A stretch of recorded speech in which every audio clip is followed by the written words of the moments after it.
Opportunity then to assess the progress that the two Englishmen are making at Inter. Roy Hodgson's arrival in Milan has been a relative success so far, and Paul Ince, for all the continued rumours, the counter-rumours concerning his future, well, he's concentrating doggedly on the task of improving his and his team's fortunes.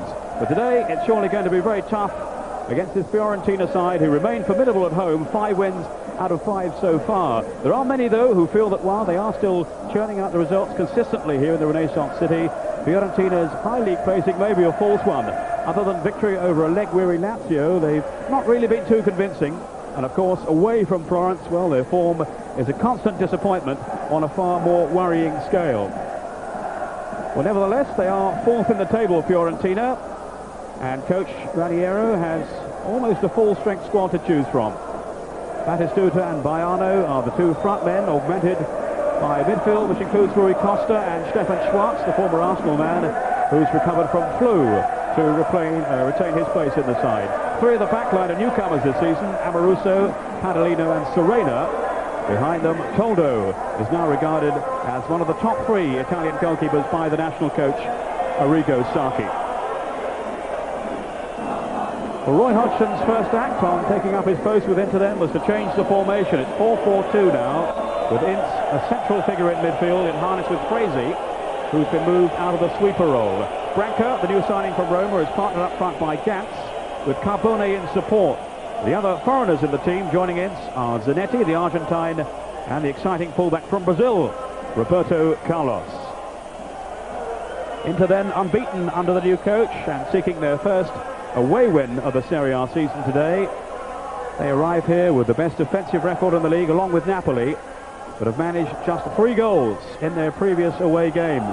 And it's really in that department that Roy Hodgson knows his team have to improve if the campaign is to be in any way a rewarding one.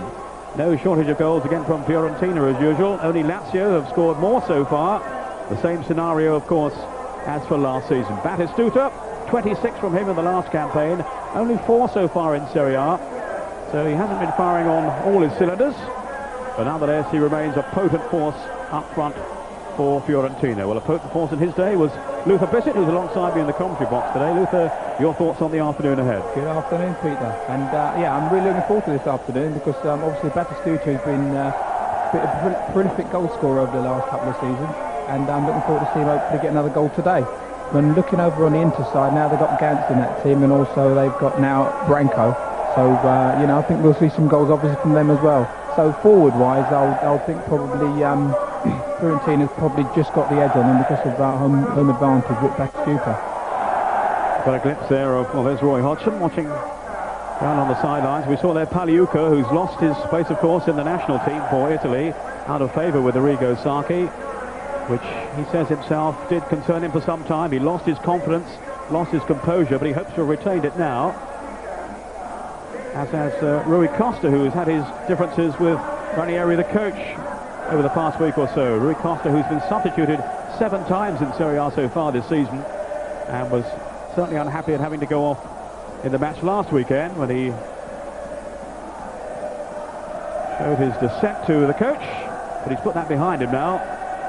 Got his apology in, and he'll be hoping to be their inspiration in midfield this afternoon. Rui Costa, the Portuguese international.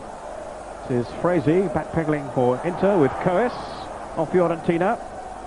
Now Carbone, who's been a regular in the team, indeed an ever-present since Hodgson took over, having barely had a look in under Bianchi, the former coach who was dismissed after just 4 games in charge for this season. Forward by Bergami, the veteran defender. Fiorentina 4th in Serie A, Inter in 9th place. Milan, of course, the leaders, along with Parma on 21, Lazio on 19, Fiorentina on 18, Juve and Napoli on 17. They're the top clubs at the moment in Serie A. The big game, of course, is this evening, Parma against Juventus. And you can see highlights of that in Mezzanotte on Tuesday night. Milan this afternoon are at home to Piacenza, and Lazio away to Vicenza. We'll keep you posted on what's happening in those games. The header on by Batistuta towards his front-running partner Baiano. Good interception though by Festa, one of the two central defenders for Inter, alongside Paganin. Now they've started with Zanetti on the left, it would seem, and Carbone on the right, so that's a change for Inter this afternoon. Carbone, certainly for the second half last week when Gats came on, operated just behind the front two, but it's a wide role for him at the moment. Very talented young player, Carbone. Signed in the summer from Napoli. This is Amoruso. Fiorentina so strong at home. Narrowly beaten last week by Juventus, although the score was certainly very much in, or the result was very much in Juve's favour. They were the better team. Schwarz, Serena. Off goes Rui Costa. Sturdy defending though by Festa. And it's a throw to Fiorentina, which Carbone didn't think it was. Batistuta trying to thread it on towards Baiano. And referee Quintalange has blown for the foul.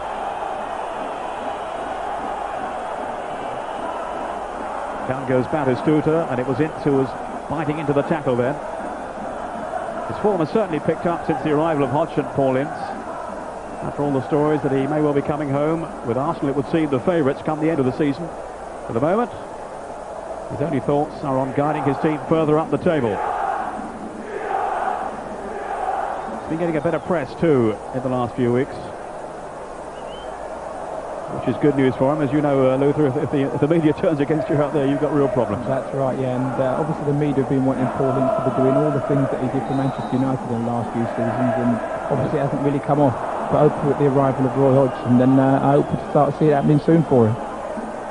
Bump Serena for a throw then to Inter. Roy Hodgson himself has been quick to assert himself in the Italian game, having been so successful, of course, as coach of the Swiss national team, who is guided through to the European Championship finals. Ince with a header. Here's Serena, the former Sampdoria player. Very much a utility man. He's already filled various roles for his new club, having switched his allegiance in the close season. Parolino, another new man with Fiorentina. Now he's having to chase back. Gats. Lovely little reverse pass sent to Roberto Carlos, who's very, very quick. But his cross into the side netting. Yeah, it's unfortunate because that really was a good opportunity. I mean, a lovely little back heel to him, and he did evade the tackle, but disappointing he put the ball in the side netting. If he got it across, I'm sure we'd have seen a striking goal, which probably would have been, the first goal of the game. Had such an exciting start, of course, to his Inter career, Roberto Carlos. Scored their first 4 goals of the season, but he hasn't managed one for a few weeks now. Frese's header. 27 there is Branca. Ince getting involved. Yeah, I think that's going to be quite a feature of it. I think with the new 4-4-2, we're going to see a lot more of Paul Ince getting stuck in and actually causing a few problems there in that midfield for the opposition. He's had a back problem during the week, Paul Ince, which had made him doubtful for the game. I think Carbone has maybe similar discomfort at the moment. But right until the last couple of hours or so, we weren't sure whether Ince was going to play. There's the foul by Serena on Carbone. Frese taking the free kick. And the shot from Gats. Toldo lost it. First to react was Marco Branca, who was hurt in the process as he collided there with Serena. Very, very quick off the mark, Branca. I think it might have been the goalkeeper that actually caught him a bit late. But, I mean, really, the goalkeeper really should have held this, shouldn't he? I mean, it didn't look that difficult a chance. And as he slid in for it, I think he just caught him there.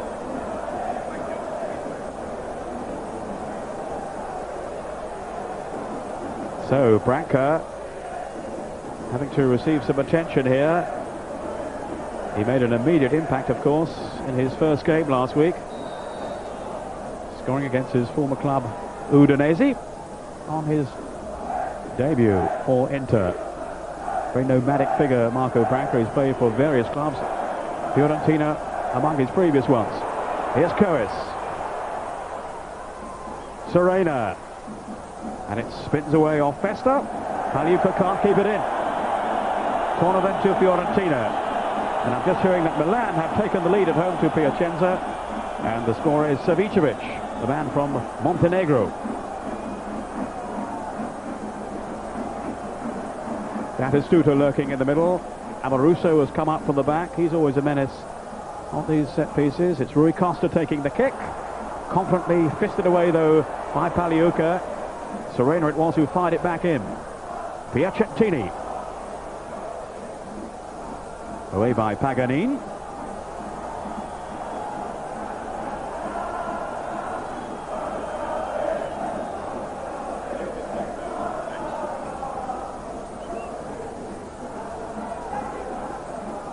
Rui Costa.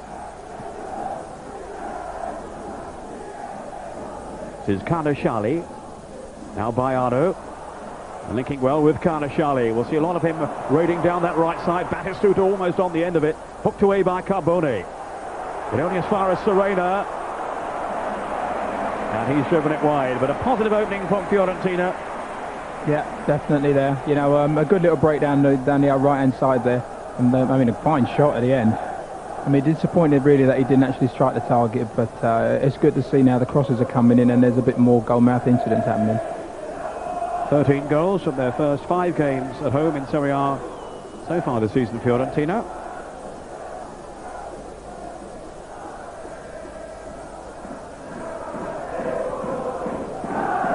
Serena.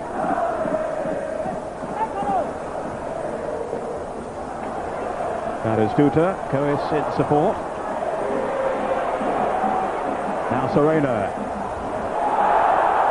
Appeal for free kick. Nothing given though. Alfredo Trentalange just turning away the referee. Is Paganin.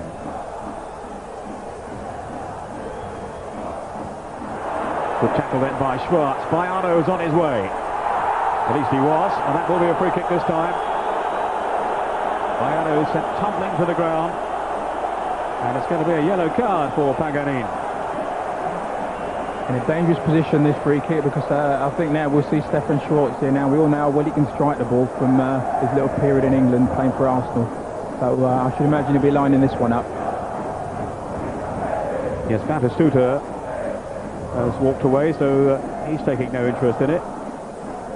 Amoruso is another man who can strike the ball somewhat venomously from distance, but this could well be within range for Stefan Schwartz. A bit of a mixed start really since his move to Florence.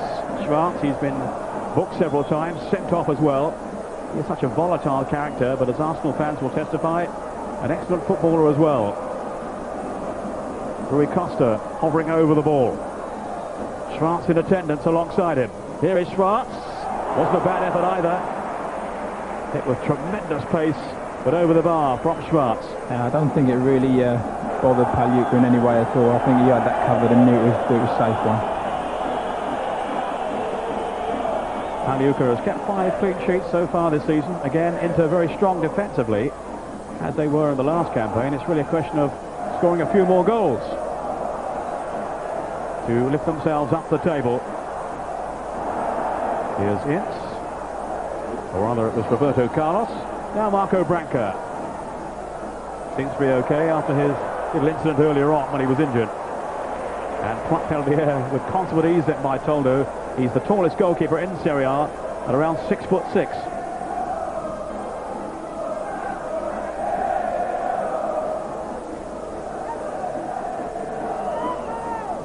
On by Amoruso to Schwartz.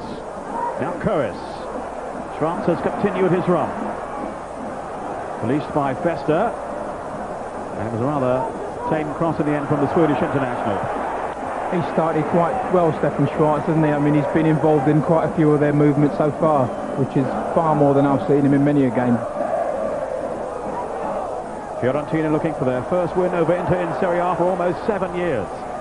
This is Branca now. And that's deflected off Serena for a corner to Inter, who are certainly playing with more buoyancy, more confidence than we saw them displaying earlier in the season. Yeah, I think the playing with the 4-4-2 now has really helped them, because it's got players in positions where they can stop the opponents getting at them a little bit, and it gives them a base also to break from, and it seems to be that's the way they're playing it. And I'm sure it's a system that Paul Ince will prefer. Paganini has come up for the kick. Crazy in there too. And Festa. Roberto Carlos with the kick. Toldo has stayed on his line. And that flicked off the head then of Amoruso.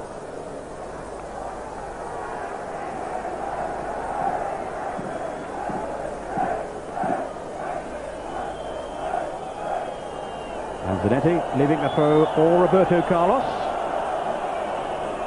That's a very long throw. Up towards Frazee. Got his header on too. And then touched off to Ince. And the shot is charged down. Here's Batistuta. Serena. Plenty of industry from Carbone. And it'll be a goal kick to Fiorentina.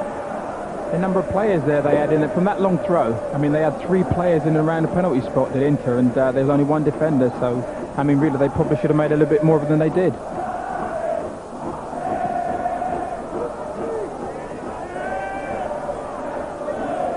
Strong challenge by Batistuta, but here's Bergomi. Seems to run around so long, Bergomi, but he's only 31. It's his 431st Serie A appearance this afternoon. And very much, of course, a one-club man. Carnashali.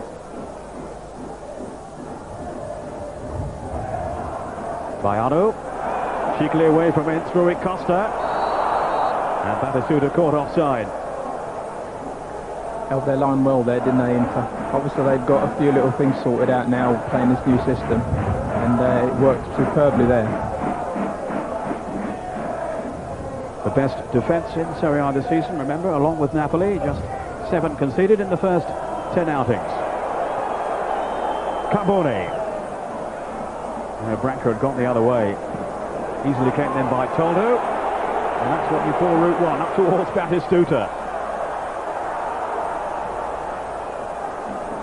They're getting the better of it. Yeah, a lot of players been a bit of route 1 at the moment, haven't they? There's a lot of forward balls being played in from both teams. You know, and when the game settles down a bit, we'll see more of the usual Italian stuff where the ball's been knocked about looking for the opening, but it's all a bit direct at the moment. Serena with a throw. Batistuta to Schwarz. Now Rui Costa. Cheeky play that from Schwarz. Rui Costa threading it on. It's a chance. Baiano. Good save by Pagliuca, who stood his ground, got his angles right. A swift and incisive piece of attacking play then from Fiorentina. All come about after the little dummy from Schwarz, and the ball played in, and I mean, really, it was a fine strike, wasn't it? Great position from the goalkeeper. Baiano, who hasn't really been showing his best form this season. Certainly not the form we remember from his Foggia days and his early time with Fiorentina before he had a long-term injury. And he's another one who's fallen foul of the coach this season. Strong run by Roberto Carlos. Carnashali was the player who brought him down. That's going to be a caution for him. And no real argument about that one, Luther. No, I think, I mean, really, if there hadn't been another defender there, you would have probably seen him walking for that one. So fleet of foot, Roberto Carlos. He's left him trailing in his wake then, and Carnashali really had he felt anyway, no other course of action than to send him flying. Well, I think you better be careful now, because obviously he's going to be raiding up that side time and time again, so he's going to have to be careful he doesn't make another foul on him. Now is Roberto Carlos going to have a strike at goal from here? Certainly wouldn't put it past him.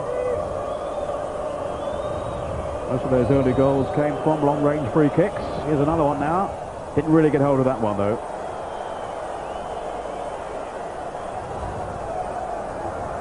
That was more like one of yours, Luther, that one. That was a lot harder than one of mine. It was a lot closer, too. Carnashali. Baiano. Still Carnashali. Batistuta and Coes in the middle. Didn't get any distance, though, on the cross, Carnashali. But plenty of attacking raids down both flanks from the fullbacks. Branca. Roberto Carlos. Rather too direct then on that occasion. That's right, a little bit straight. strikes the ball so well. I mean, there was hardly any backlift at all on that one. Rui Costa. Easily cut out there by Festa. Now Fresi. He's had to vacate the sweeper role as they push him up into midfield. That was a fine pass too. There's a chance here. Chipped over. Toldo to goal from Getz. Maurizio Getz has struck for Inter on 16 minutes. And he took it so well. So coolly. Absolutely superb, wasn't it? There might have been a hint of him being offside on it, but I mean, his one touch and then the finish was absolutely superb. And all credit there to Fresi for his vision in releasing him. It's Skatz's first goal from open play. His two previous goals this season were both from the penalty spot. There's Fresi with a through pass. And there might just have been a hint of offside there. Oh, full credit for the way he finished it though, wasn't it superb? And the giant figure of Toldo couldn't quite get back in time. He cheekily lobbed it over him. He was always struggling from there, Toldo. With his less favoured right foot too, Getz. His first touch was good enough, and the second very positive indeed from his right foot. So Inter have the lead. Only the fourth goal they've scored away from home in Serie A this season. This will be a test now to see how Fiorentina to deal with this. I mean, they've been scoring goals, but now to go a goal behind at home, you know, and they've really got it all to do. Because they started quite brightly, but Inter really, to be fair, has not been put off by it. They've kept at the work, and you know, they've got great rewards for it.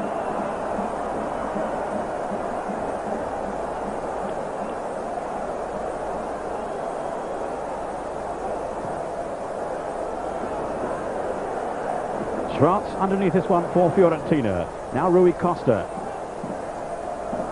Here's Serena. Too easily read though by Branca. The pass that was intended for Schwartz. Baiano nipping in. Dispossessed though by Zanetti.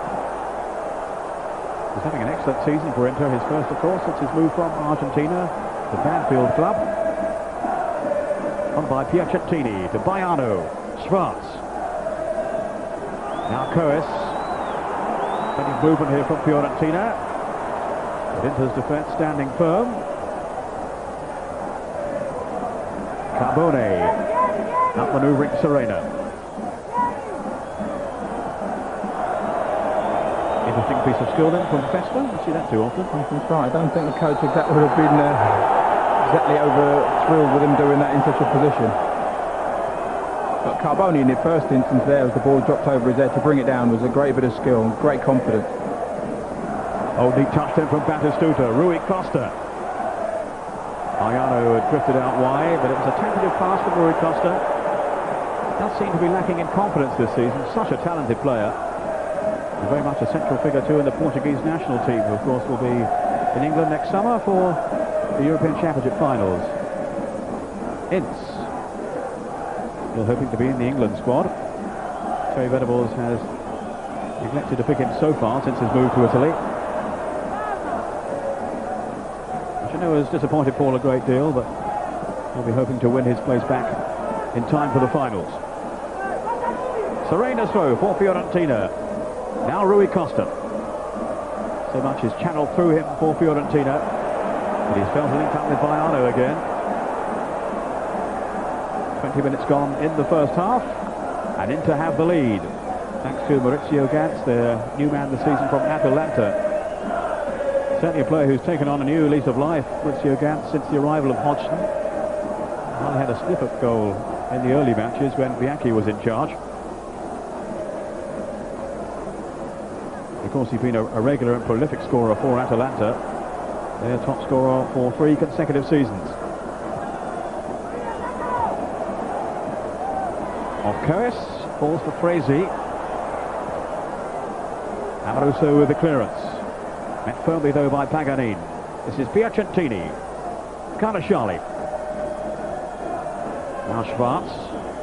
Seems to have a roaming role in midfield. Piacentini. Too long though for Schwartz. Fresi, who started very impressively in midfield. Roberto Carlos. Now Zanetti. just about the one player who's been consistent throughout the season so far, Zanetti, even when Bianchi was in charge. Rui Costa. Maybe a bit harsh that one, I'd have thought, from Zanetti. Yeah, both teams at the moment seem to be giving the ball away. They get in 2 or 3 passes together and then giving it away. There's no real... Nobody's able to build anything at the moment.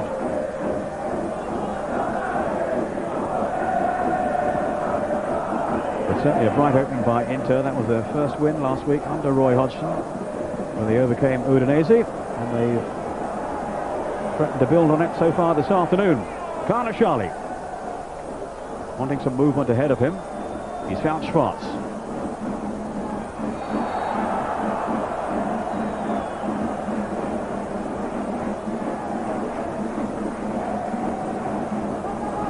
Sandro Coes, the former Torino player. Bayano making a run ahead of him, but not in that direction. They seem a little hurried, don't they, to get the ball up there now. The goals seem to have taken them back a little bit. They are such an unpredictable team, Fiorentina. You don't know quite what to expect from them. But very few teams get the better of them in this stadium. Bergami's throw, dealt with though by Serena. Now it's Stefan Schwartz to Piacentini. On for Bayano. Again, the ever-willing Carnashali has made the run outside him. In goes Batistuta, just lost his footing then at the vital moment. And it's Paganini to bring it away for Inter. Well, maybe you can tell me, Luther, what he was thinking of there. Down goes Batistuta. Yeah, it's Festa with him. Yeah, well, I think he realised he wasn't going to get there, and he was just trying to slam the brakes on, and just totally lost his footing. But you can see the reason why probably they are so difficult to beat on their own turf. I mean, they do get the ball in the box at every opportunity. Bayano. Rui Costa. Zabaruso now lending his support.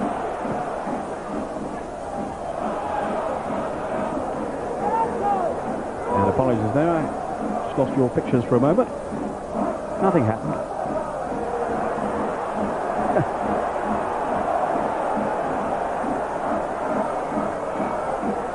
Apart from in our production gallery where everybody fainted. Bergami. This is Festa.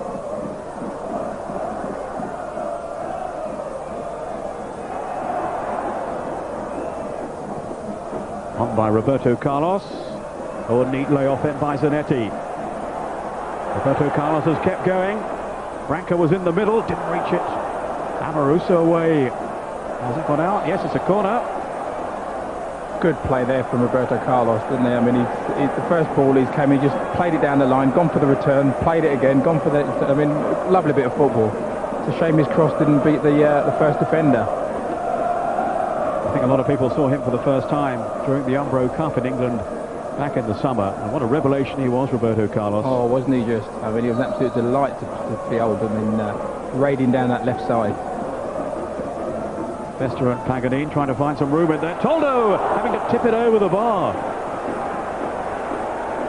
And his height certainly saved him then. That one may well have dipped under the crossbar. Yeah, I think it would have done.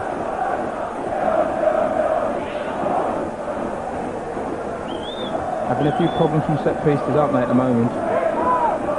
Certainly an escape then for the home side Fiorentina. That'll be easy meat though for Toldo. Of course, he's very much in the Italian frame now, the national team. Made his debut against Croatia when Luca Bucci had to go off injured. And he's been to the last two squads when he was sent off. And he's been to the last two squads now, as Toldo, as the number 2 to Peruzzi.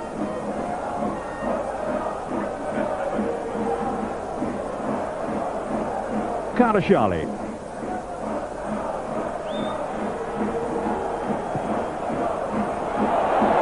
Serena. A dangerous cross by Otto. And Paganini taking no chances there. Whether he didn't get a call from Paliogo, I don't know, but certainly whacked it away. I think in those situations you don't take any risks whatsoever. I mean, first thing, safety first, get the ball away and you'll debate it later on. In goes Baiano with Zanetti. And a foul on the Argentine international. Look at this fellow. Zanetti, he looks a very good player. He does indeed. I mean, the spirit Roy Hodgson seems to have got into this into team at the moment. I mean, great example of it there. No way was he going to give that up. Yes, there's a lot of determination, a lot of wit about their play so far. And they had the early advantage thanks to the goal from Maurizio Gatz on 16 minutes. Meantime, Milan have scored again at home to Piacenza, and it's Panucci with the second goal. Savicevic with the first. Now another one from their very, very promising young defender, Panucci. That'll be a free kick to Fiorentina.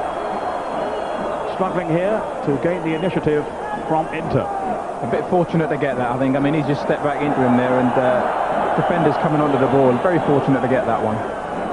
Defender was Paganin in the eyes of the referee. Paganin, who has already been cautioned, remember.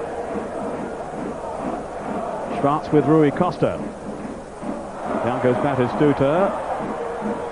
Ayano. Failing though to combine with Rui Costa. So no harm done there from Inter's point of view.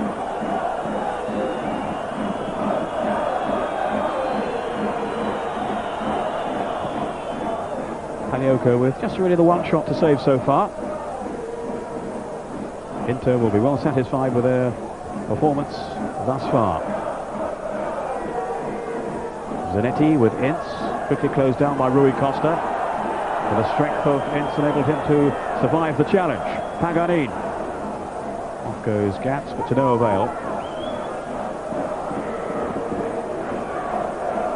Certainly the arrival of Gatz in the second half last week against Udinese changed the course of the game.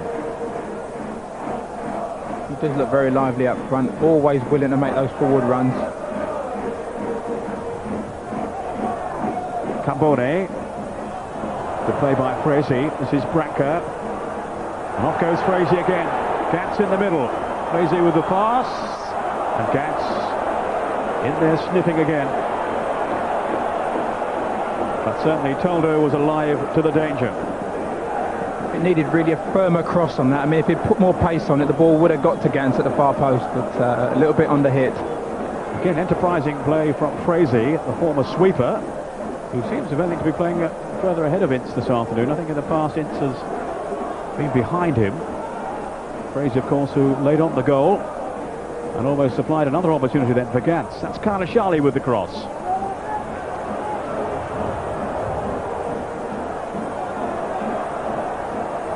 Branca, Ince, driving through until he was caught then by a very crude challenge. No foul. Catalino, well, surely, that at the very least was obstruction. I thought so, but I mean, even if he wasn't going to get it the other side, I mean, it definitely was obstruction. Well, that's a wonderful play then by Carbone. Slipped on to Branca. More danger for Fiorentina here, but there should have been. There should have been. A promising move that comes to nothing, to the relief of Fiorentina, who on occasions here are being sliced apart at the back. They do look very bright into, don't they, when now they're going forward. Seem to have far more ideas about what they're doing than they obviously did earlier on in the season. Much better organised now under Roy Hodgson. Here's Carbone.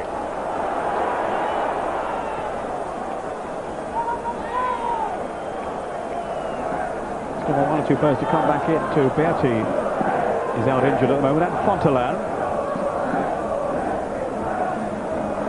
Bianchi is the player who stood down today. He's on the bench with Gantz in the starting lineup.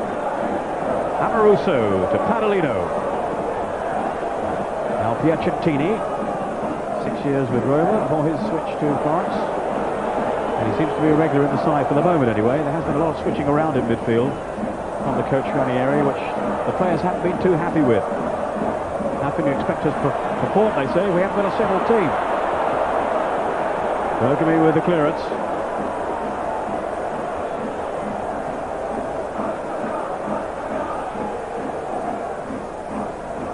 You can always rely on Fiorentina for an adventurous approach. So far, though, without any real cutting edge. Kardashiali. This is Gats. The man whose goal divides the two teams. Couldn't get away, though, from Padalino, with Rui Costa snapping at his heels. Stefan Schwarz. He's got Coes away to his left. And also Batistuta here. Now it's Coes. Serena, very ambitious. And Paliuka has filled the shot. Very out of character. Yeah, he seemed to have so much time to get down. He was actually lying on the floor waiting for it. No real force behind the shot then from Serena. No, he's already down waiting for the ball. So the fumble from Paliuka, his lack of concentration, as he's into the corner, taken by Bayano. Up goes Amoruso and Coes. Roberto Carlos just kicking it out of the hands almost of Paliuka then. Carbone. A clever little player he is. Again, super play from Carbone again. I mean, he's brought the ball down and 3 players around him and he still managed to get away with it. He looked to have enormous potential, Carbone, when he was with Torino and then Napoli. And he's got his chance now on a bigger stage, really, with Inter. And certainly very much in favour since Hodgson's arrival, as I was suggesting earlier on.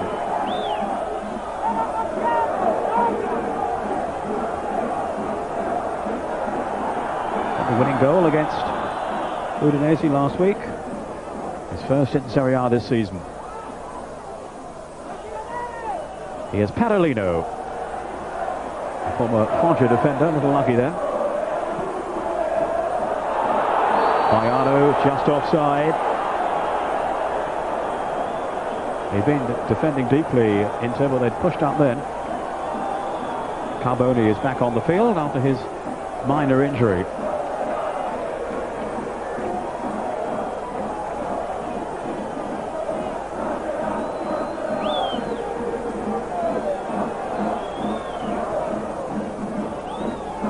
Crazy. And then Paganin with a long ball upfield, and now the offside flag is up at the other end.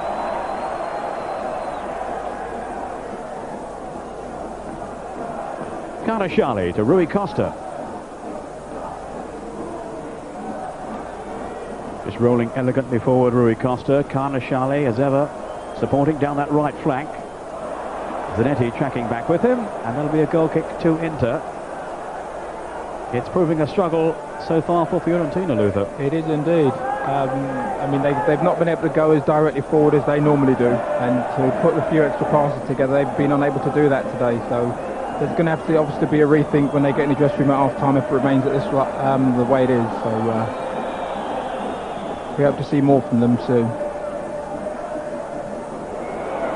Branca trying to pot it on in the direction of Gats, but now it's Piacentini. I think that's Rui Costa who's down injured.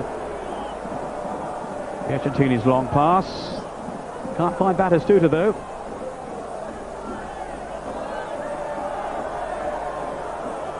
It's actually Coes who's the player injured, I'm told. They're actually looking quite vulnerable at the back as well, weren't they? I mean, Inter seems to be on the verge of getting through almost on every opportunity they get, so they've obviously got to do some sorting out there also. As I was suggesting at the start, they haven't really been all that convincing, Fiorentina, although they've been winning matches at home. They've struggled away, and even some of the victories here in the Artemio Franchi Stadium haven't been very impressive. But they are up there in 4th place, just 3 points off the pace. There's the moment when Coes was injured after his confrontation with Frezi. Just fell awkwardly, I think, on the ankle, or looks like the ankle he's done. They have Bajika and Robbiati on the bench as possible replacements should Coes not be able to return. Serena taking the throw quickly to Rui Costa. Frezi came sliding into the tackle, and unfairly. Rui Costa wanting to direct the operations. Showing plenty of confidence there. There's Batistuta. Now Schwarz. Well, he'd spotted Carnasciali over on the far side, but couldn't link up with him. Padalino. I think Robbiati is now preparing to come on, so clearly the injury to Coes is a fairly serious one. Padalino. Now Batistuta. Haven't seen too much of him so far. That was a very careless pass from the Argentine star, the man they call Batigol. Of course, he's taken over as the idol of the France fans from Roberto Baggio. Now here's Robbiati. Another very exciting player on his day, but he hasn't really made the breakthrough yet. That'll be a big season for him if he can get in the team. Bogomi. In came Schwarz, a little dangerously. He's such a volatile character, Stefan Schwarz. So Coach Ranieri is having to make a change. Off goes Sandro Coes to take no further part in the game, and Robbiati will replace him in midfield.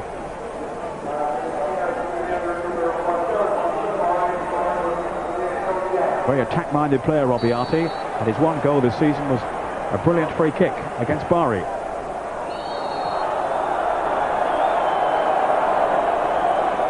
Another offside decision going against Inter. Forwards keep making these flat, straightforward runs, and I mean, they will be caught out every time. Just got to bend these runs a little bit, or make them from a little bit deeper. Amoruso showing great determination. No shortage of skill either.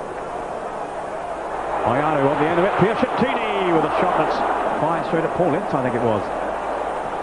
Rui Costa. Now Batistuta. Down he goes. I don't think there was too much chance of the referee giving that one. Piacentini. Batistuta was on his way back. I would have thought offside, but there was no flag. Now here's that moment again, Luther. It might have just been a hint of somebody getting his ankles there, was it? No, I think he just tripped over his own feet in the end. Right decision by the referee. Coming from an ex-striker, I'll accept that one, Luther.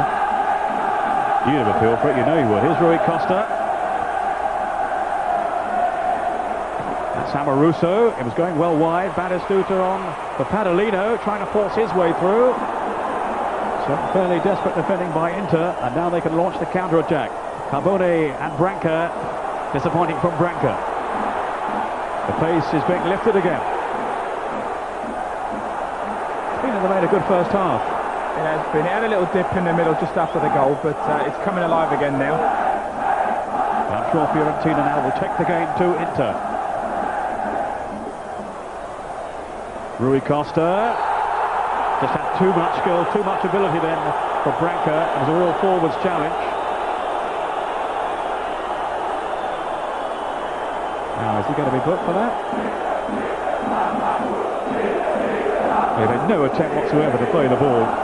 Marco Branca, who gave away a penalty last week with a rugby tackle. Well, that's the problem when you get these forwards going back into the penalty area.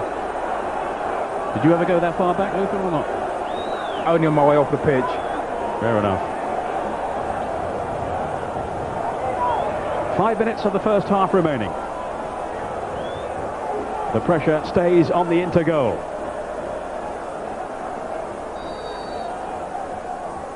Rui Costa with the free kick. Don't think Paliuca got to that one. It's going to be another corner. No, he gave himself an awful lot to do there. It surprised me he went back as far in the goal as he did. He did sort of invite the ball to be put into that near post. Robbiati's going to take this kick, and his arrival will certainly add some flair to Fiorentina's approach play. Might just leave them a little bit more open though. Here's Piacentini. Came off Roberto Carlos, not that he knew too much about it, and then Festa to clear. So a strong finish to the first half from the home team, who aren't accustomed to being behind too often in their own stadium. A passionate atmosphere as ever today. The crowd getting very angry that the ball hasn't been returned quickly, so that the team can maintain their momentum.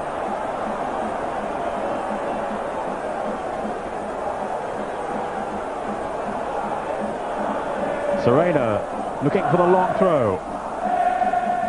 Iano, who had come to the near post, away by Bogomi, who remains still one of the most resolute defenders in the Italian game. Stefan Schwartz to hoist it forward again. That's Roberto Carlos. Been done for handball there, I think. Paul Ince arguing the toss.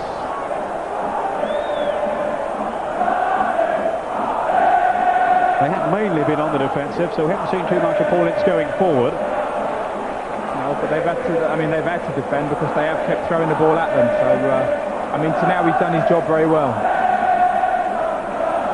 Batistuta is there, and Rui Costa. Ince back in that defensive wall. Robiati is there too. So maybe he might fancy his chances from there. Here is indeed Robiati, and he's curled it too high. Very disappointing. Nothing there to trouble Paliuca. I don't even think I could have managed to get it that far over the crossbar from there. Well, I wouldn't bet on that.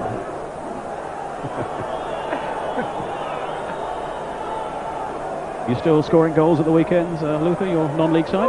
I've just been waiting for you to ask me. I know, I normally do. You always ask me to ask you. It's a little 25-yarder yesterday. Yeah?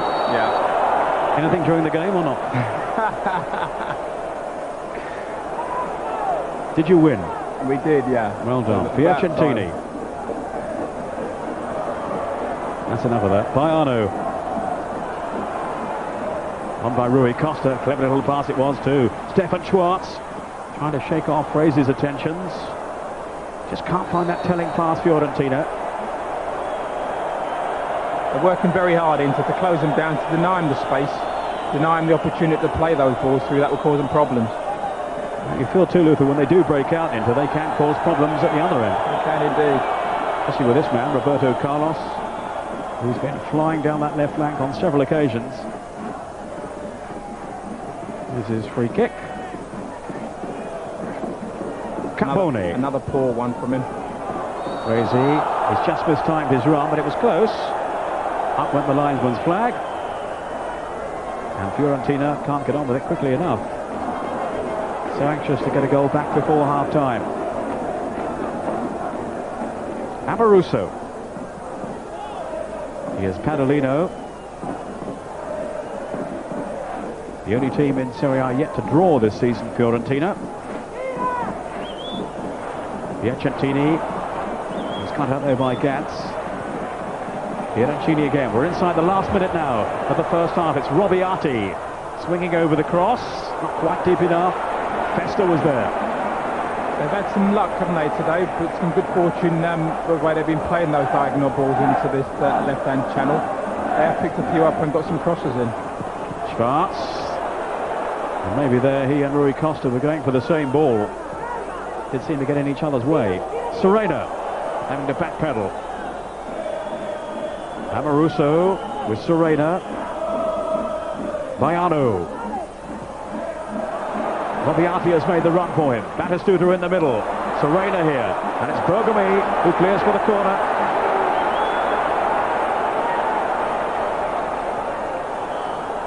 Rui Costa, they've taken the kick very quickly. Too close to Paliuca as Carnashali converged on him.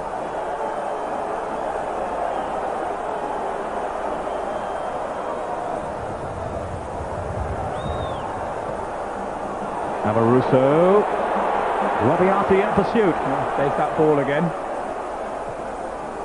The much deeper one this time.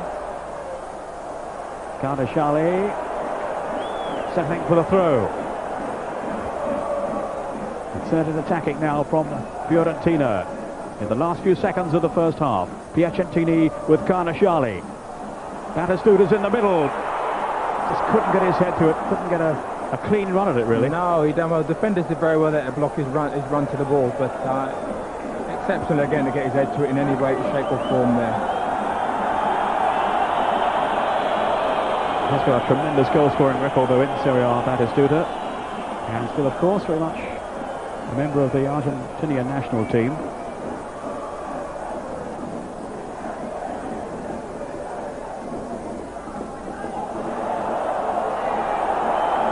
Capone. Oh, could be a chance here. Tolo's out of position. Branca off the line by Padalino. Super play once more. Spotted the old very well. I mean, that's exactly the way they got the first goal, and they've had another couple of opportunities to do it again. Be disappointed we're not getting a good strike at that, because that really should have ended in the back of the net. But all credit there to Padalino for his awareness in getting back in time to hook it off the line. Not quite enough pace on the shot, the side-footed shot from Branca. He's in the middle now, hoping to profit from the corner, which Roberto Carlos will take. Toldo, I think, must have gone anyway before he fisted it clear. Little argument going on.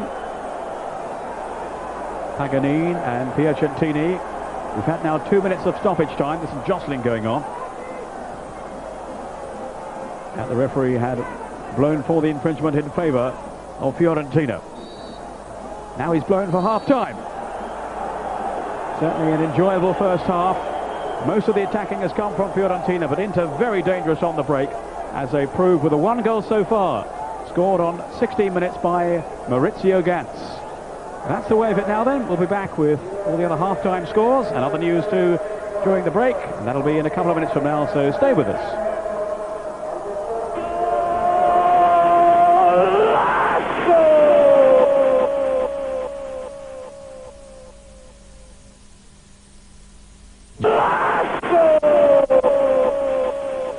Welcome back, everyone, to Football Italia. It's 1-0 to Inter after 45 minutes of play here between Fiorentina and Inter. The teams obviously on a break at the moment, so time for us to have a look through the half-time scores on the rest of Serie A. And we start up, across the waters in Cagliari, over in Sardinia. They're leading 1-0 against Napoli after a goal by Fiorentina. Cremonese are tied currently with Padova. A goal from John Aloisi, the Australian, on his debut for Cremonese. He's just come from Antwerp. Padova answering with Gianpietro. Fiorentina trailing at home to Inter. The goal from Maurizio Gantz from the Milanese outfit. Milan, no surprise to see them 2-0 up over Piacenza, Savicevic and Panucci scoring for them. Roma and Bari 0-0. Sampdoria Udinese goalless as well. Trino trailing at home to Atalanta. Anglemar's been sent off, so they're down to 10 men, and they've had a Bacci goal as well to worsen their afternoon. And Vicenza are winning at the moment against Lazio at home. 1-0 the score there. Maini got the goal. Well, the evening game, as you can see, is a bit of a whopper from Parma. Here's Ken with the details.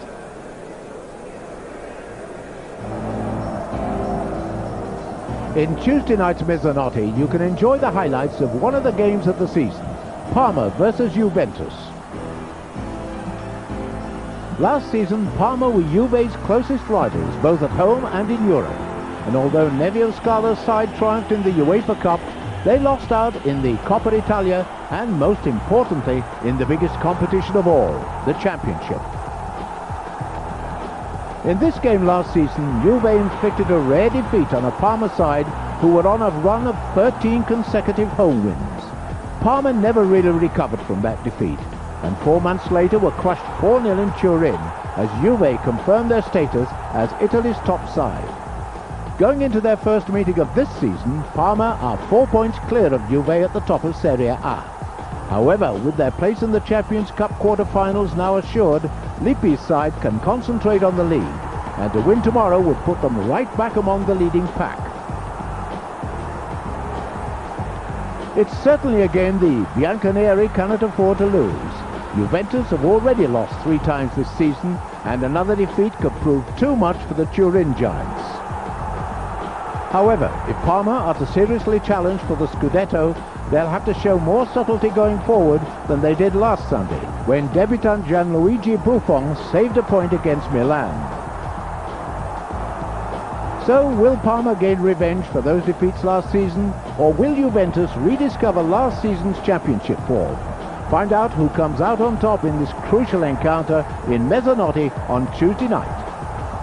Well, there's a turn up for the books. Well, anyway, apparently we may be seeing Faustino Asprilla back in the Parma lineup for that game, so looks like an interesting match indeed. Join us for that on Tuesday night, as Ken was mentioning. Of course, this afternoon coming up, we've got the rest of our live match, Fiorentina against Inter. It's 1-0 to Inter after 45 minutes of play, as you've probably seen. Join us for the second half after this break.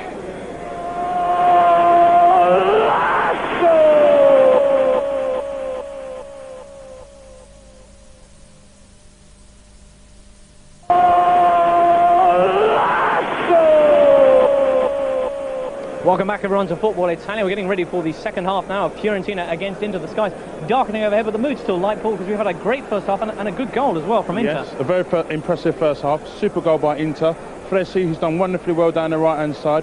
Crossed in a super ball. I mean, Gans wonderfully well with his first touch. And a wonderful lob over the advancing Toldo. Right, certainly showed up the Fiorentina defence, who you were talking about at the start, as not being exactly a guarantee, are they? Yeah, I mean, they're taking risks. They're not defending well as a unit, James. Collectively, they're all at sea. And it's been exploited on many occasions. Right. OK, they had a chance for a second one right at the end there, despite a lot of Fiorentina pressure. Fiorentina managed to score in every one of their last 26 home games. Do you see them managing to continue that?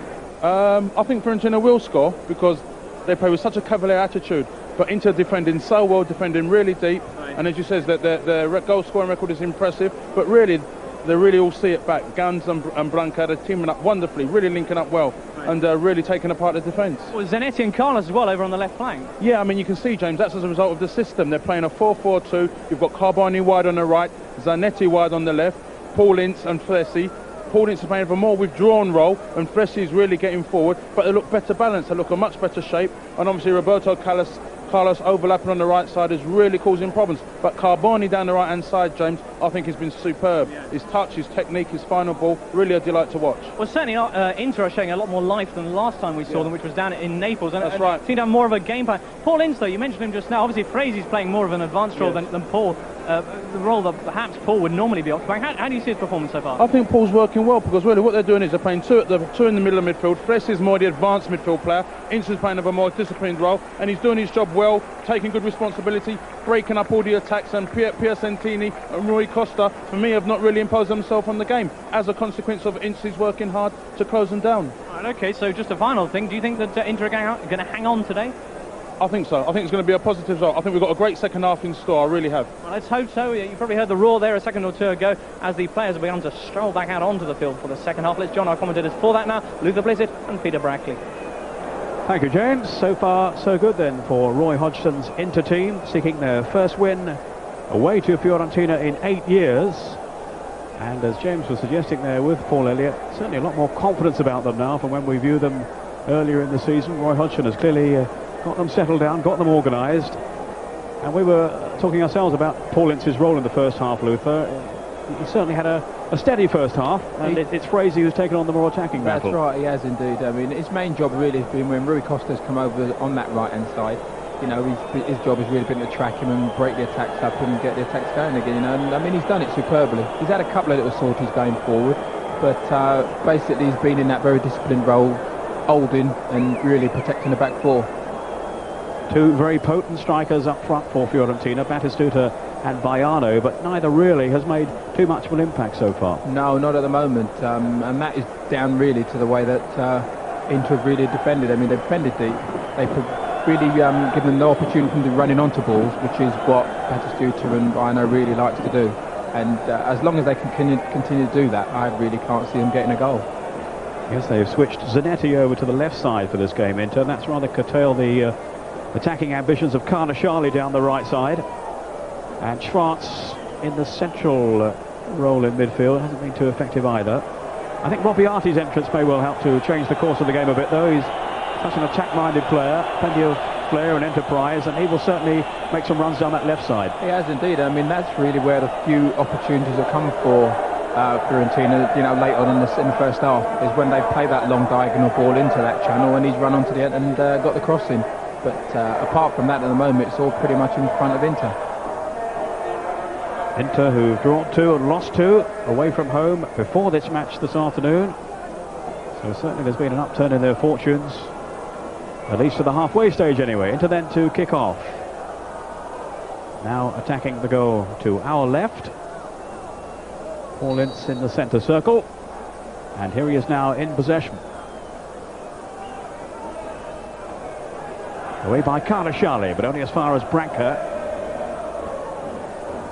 Then Piacentini with the intervention. Yeah, a typical English kick-off that was. It was, wasn't it? Put the ball forward and get them under pressure straight away. Like a rugby clearance. It was almost. Roberto Carlos to Carbone. Over on the left for the moment. There's Baiano in for Rui Costa. Now Carnashali, he's got away down the right this time. And the service was poor. disappointing cross. I mean, they've worked good little triangles there to get the ball to him, and really he's totally wasted it. Carlo, who's one of a dozen or so players who's occupied the right back role for Italy since Arrigo Sacchi has taken charge. Off the head of Stefan Schwarz. This is Padalino, who made that last-ditch clearance off the line towards the end of the first half. Carlo. In goes Piacentini. Very hard-working player for Fiorentina. Now Baiano, looking to embarrass Paganin. But the Inter defender had too much strength for him then, Paganin, who's been a regular in the side for about a year now. He and Festa the first choices. And seemingly automatic ones these days.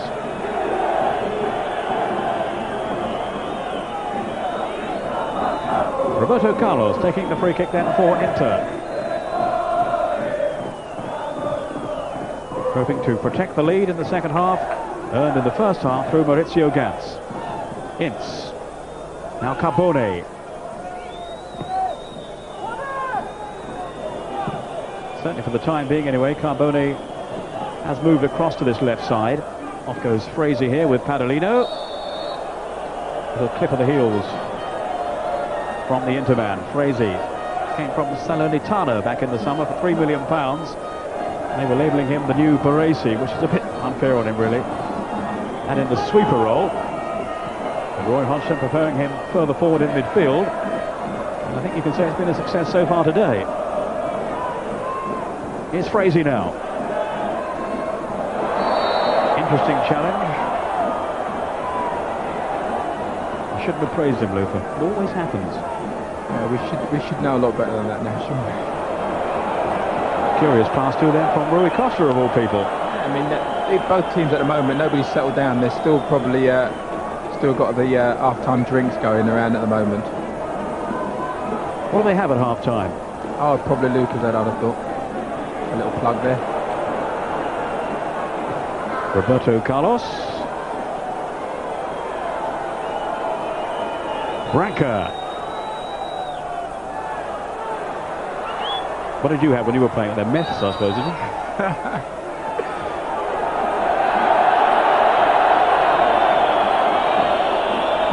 Stefan Schwarz managing to keep his emotions in check. Roberto Carlos. So this is an injury they can certainly do without. Inter, Roberto Carlos. Really has been devastating for Inter this season. With those surging runs down the flank, his goal-scoring ability. But he is having to leave the field for the moment anyway. Let's hope it's not too serious. Interestingly, Gabriel Batistuta was talking before the match about the South Americans on view, and he reckons that Zanetti, the Argentine, is a better player than Roberto Carlos. It shouldn't go down too well. Batistuta himself, of course, also an Argentinian. Here's Batistuta now. Played off, and a good strike, but well wide of goal. From Serena, rather. About the third strike he's had today. I think they're going to have to do more of that. I mean, a bit more patient with that build-up, knocking a few passes. You know, they have to play their way in before they can then revert to their normal game of getting the ball a bit more direct.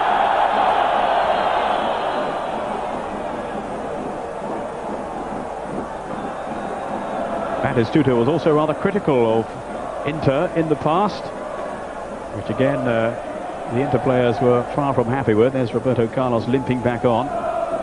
Batistuta reckons they've nicked results off Fiorentina in the past. Well, for the moment, Fiorentina are in trouble again. Roberto Carlos obviously still in discomfort.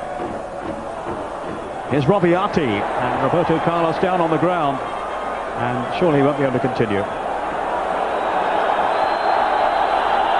That looks very painful. Well, we've done him in that time, and only the ball that made contact with his ankle that time.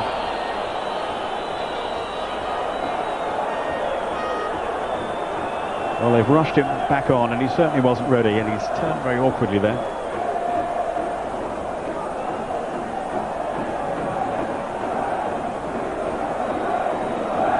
And this time, if he is to come back, I think there's going to be some delay before he's able to do so. Looks like Padrone is preparing to come on, so it is clearly a big problem for Roberto Carlos.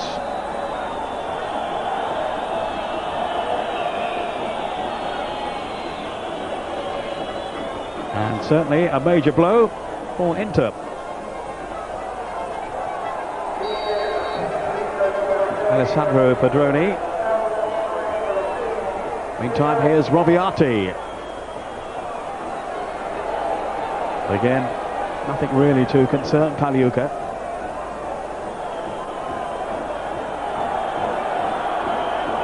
Still hoping to make his way back into the Italian squad in time for the European Championship finals, but for the moment very much out of favour with Arrigo Sacchi, and no proper explanation as to why.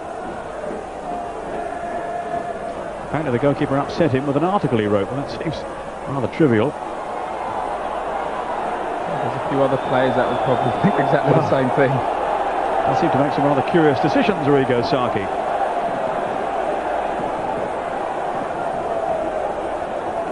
Amoruso. Well-timed interception though by Festa. Stefan Schwarz to sweep it on again. Batistuta. A theatrical dive to the ground, and surely... that was a fine tackle. There was no contact then, other than with the ball. I can't understand that one. Batistuta's looking for the foul. He is, yeah. Trying to find a way back into the game for Fiorentina at the moment, and he's willing to do it in whichever way possible.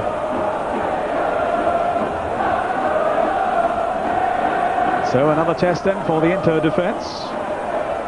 Now with Alessandro Padrone, the new man from Cremonese. He cost £2 million back in the summer. He's on for Roberto Carlos, which will, I'm sure, reduce their attacking options. There's a shot that's got through, but well smothered by Pagliuca, who, whatever Arrigo Sacchi may feel, is surely still one of the best in the business. Keeping for the moment anyway, as he saves there from Batistuta his 6th clean sheet, if it stays this way, in Serie A this season. Baiano. Another wayward pass from Baiano. And he'll be looking anxiously towards the bench, I'm sure, during the second half, in case he's going to be substituted again. Rui Costa normally suffers that fate. Now Baiano showing his frustration in slicing Fraser's legs from beneath him. He's had a couple of those so far this half, so I think he's going to have to be very careful as the game progresses. Padrone with the free kick. No starts in Serie A, just the one in the Italian Cup from Padrone.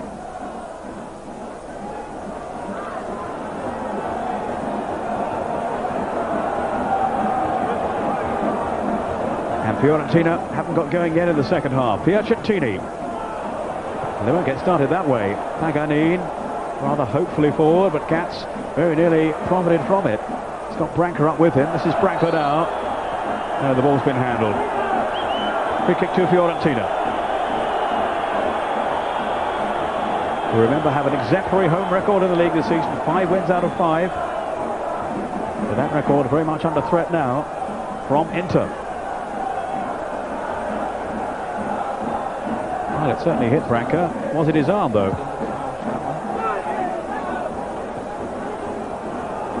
Paganin. Fought by Baiano. Acceleration from Baiano, but Paganin had tracked him all the way. But it will be a corner. Good defending in the end, but I thought maybe he should have got the crossing. I thought he beat him for pace then, Baiano, but Paganin certainly showed a turn of speed to save the day. Here's Baiano then with the corner. Fiorentina's 7th. Pagliuca, an easy catch.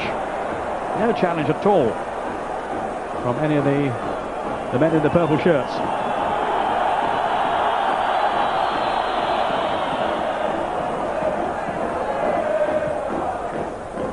Just being told that Cremonese are now 3-1 up at home to Padova. And Maspero has got a couple there. Former Sampdoria man.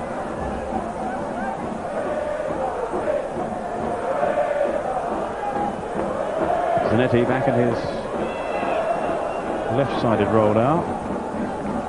It's Frazee.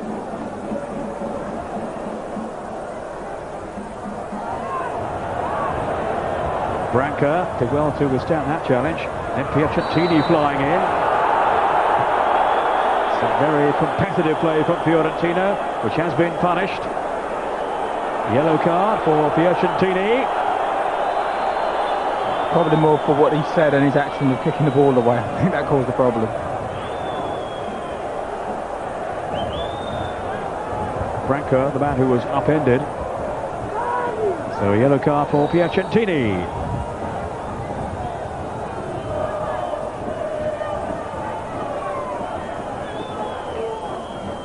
Carbone. Away by Amoruso.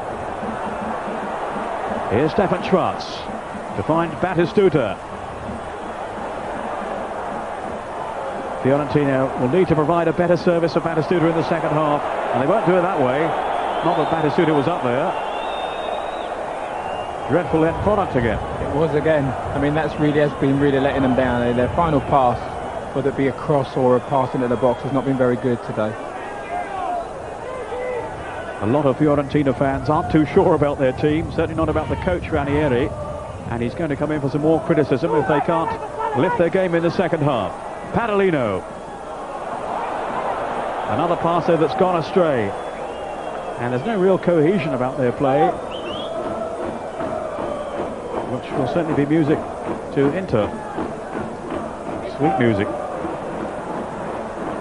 Rui Costa.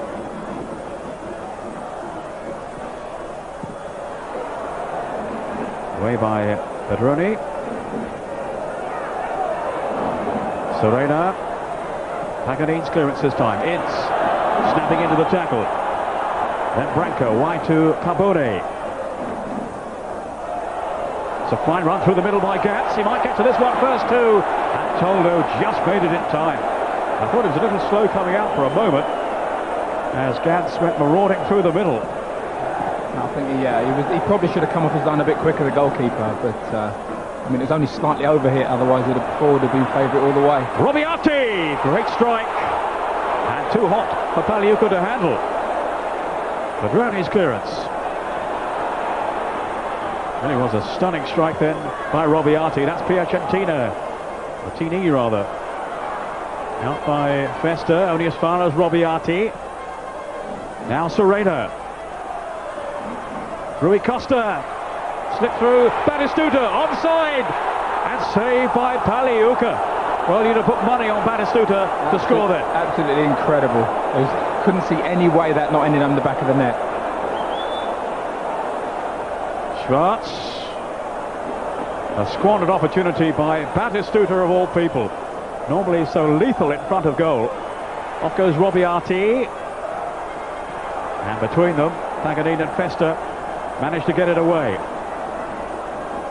Wasn't it a lovely bit of play by Rui Costa in the first place to get him in? Lovely little ball, beat a man and then just held on to it just long enough to buy him time to get in, and a lovely little pass. Yes, we saw the creativity of the man then. He's just prodded it through. Serena in the middle. Well, the flag stayed down. Batistuta ruled onside as well, but he couldn't accept his opportunity. And that really should have been a goal then for Fiorentina. Batty goal was Batty miss. Padalino.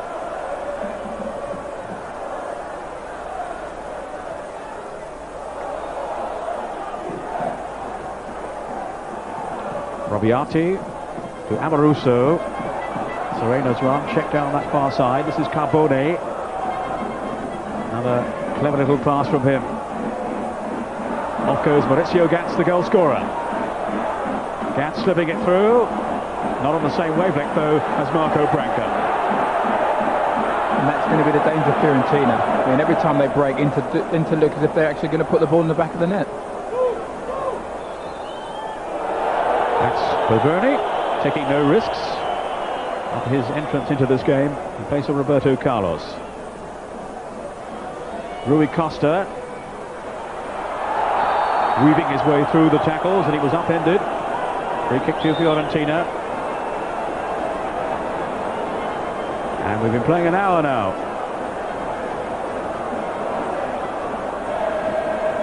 Rui Costa and Robiati taking charge of the free kick as Paliuca organises his defensive troops.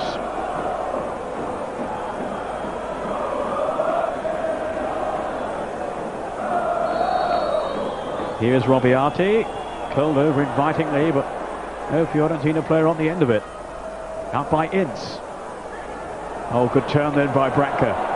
Lovely skill. Lovely play. Carbone. He's got Gats through the middle. Away from Batistuta, who gave up the chase. Carbone almost chipping then into the path of Branca. Some very positive counter-attacking then from Inter. And there's always a danger they are going to score again on the break. Festa. And look how far forward those Fiorentina defenders have pushed up towards the halfway line.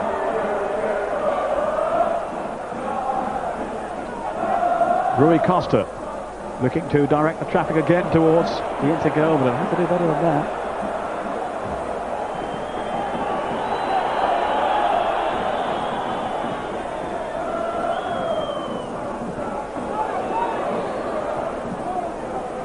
Catalino and Carnashali almost clashing heads then. As they elected to make the challenge together. Up from Batistuta. Maiano, they were pulled the other way. Neatly down by Gats. Now, Marco Branca. Cutting inside Carnashali. Can't chip Toldo. I think he's picked the wrong man to try that on. So it's still going to plan for Roy Hodgson's team. Unbeaten since he took charge. Certainly there's a new zest about the place since his arrival. Underlined there by the aggression of Paul Ince. Hoping to make a name for himself in Italy this season.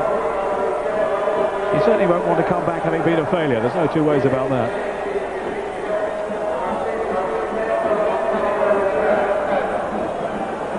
Bergame's free kick. Branca is the target, beaten in the air though by Carnashali. And then the shot driven through by Fresi. That's straight at Toldo.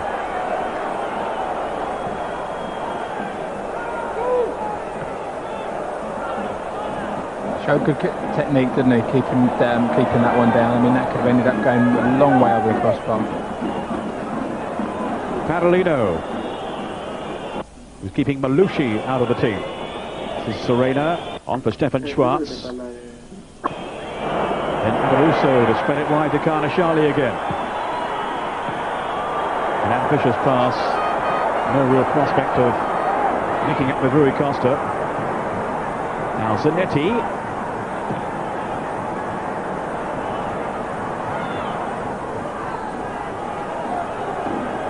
Padalino with time to spare.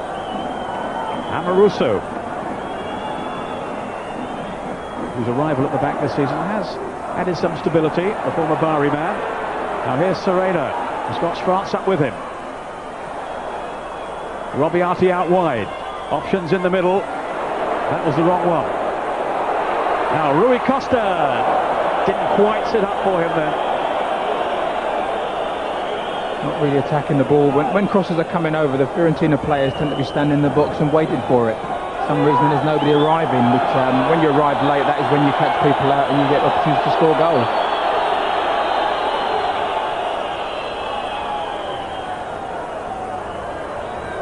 Batistuta just having a little dispute with Candelange, the referee this afternoon.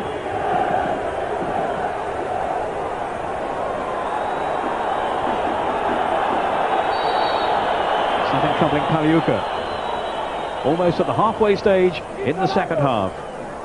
And it remains delicately balanced. On by Baiano. Batistuta's after this one. Festa there with him. He didn't get the luck of the bounce then. Claiming a little half-heartedly that he was pushed. Does like an argument, Batistuta. There's Paganin.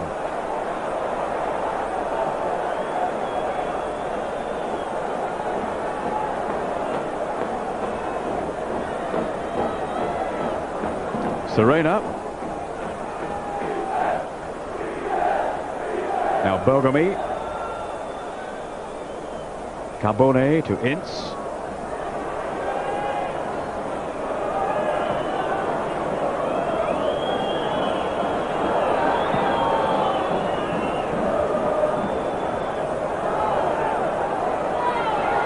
Schwartz getting away from Ince. Now Rui Costa. He's got Robbiati here. Batistuta in the middle. Good work from Robbiati. In goes Batistuta! Great header. Great header. There it is. First time anybody really arrived at the back post when Batistuta finished that superbly, didn't he? 66 minutes gone, and Batistuta, Batigo, has struck again for Fiorentina. 1-1. Well, he hasn't had the best of games by his high standards, but here he was in there poaching now. Always favourite to get to that one first, and his header harrowing unerringly into the corner after some excellent approach play down the left side from Robbiati. That's right, and I mean, superb. He got up for it, and there was no way that was not going to end up on the back of the net. Superb header. Goal number 5 in Serie A this season for Batistuta. There have been signs that he was going to do something like this. He's won quite a few footballs that were played forward to him. You know, he won quite a few balls that were played to his head, so the warnings were there. Garnashali. Now Bayano.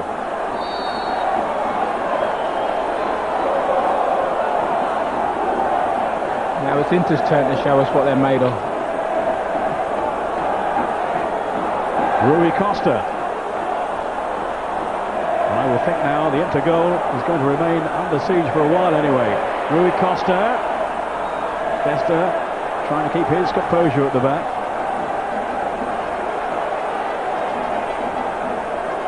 And the effort of Rui Costa certainly appreciated by the fans then.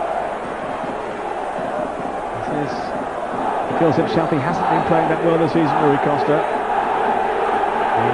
As I say, apologised profusely for his reactions last week when he was so annoyed at being substituted yet again. He apologised to just about everybody, even you, Luther, I think.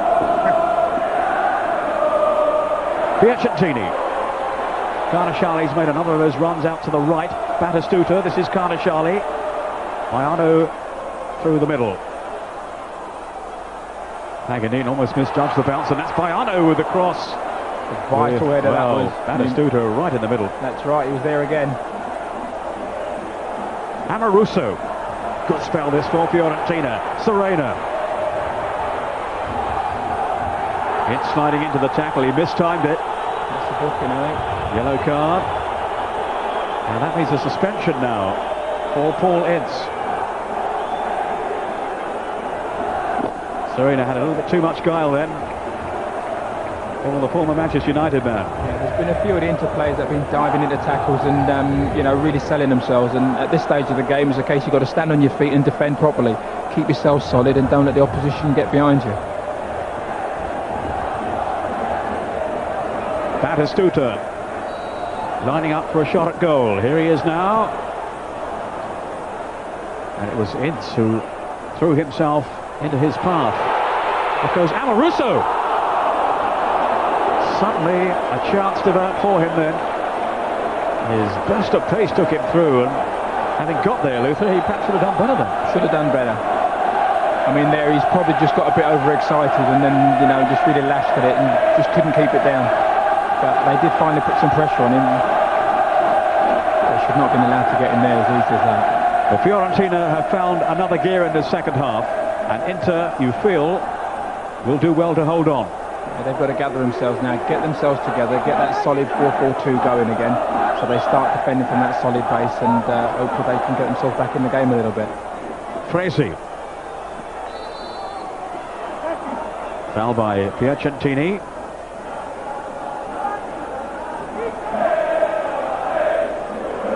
Fresi with the free kick.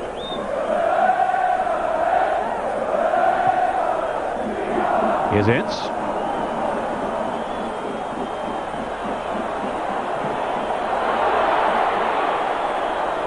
Festa. Carbone. Branca in the middle now, but Amoruso is there, and it's Stefan Schwarz to bring it away for Fiorentina. This very excitable crowd right behind their team now. They were beginning to show some impatience earlier on. Different story. Now Fiorentina are level, thanks to that man Battistuta yet again. Does tend to score most of his goals at home.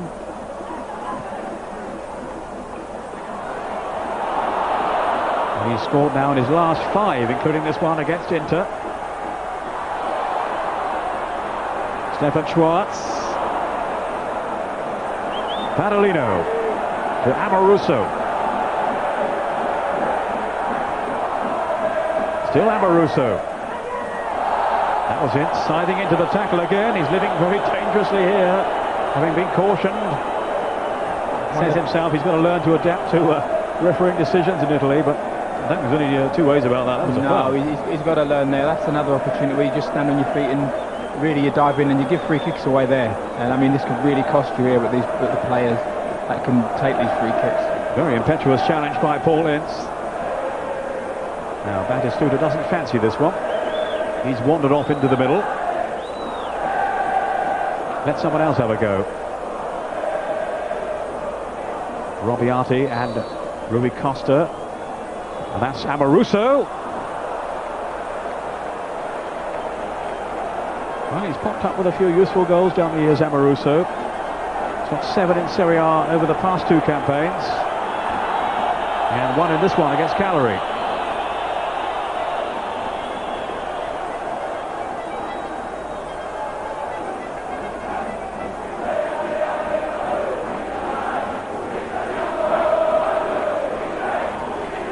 Rui Costa with the corner. I'm not sure what Amoruso was intending then. Carbone. And Rui Costa got the better of him. Serena now. Here is Rui Costa again. Rui Costa's shot. Baiano! Good tackle. What a vital 1-2 from Festa. I think the flag might have gone up there for that one.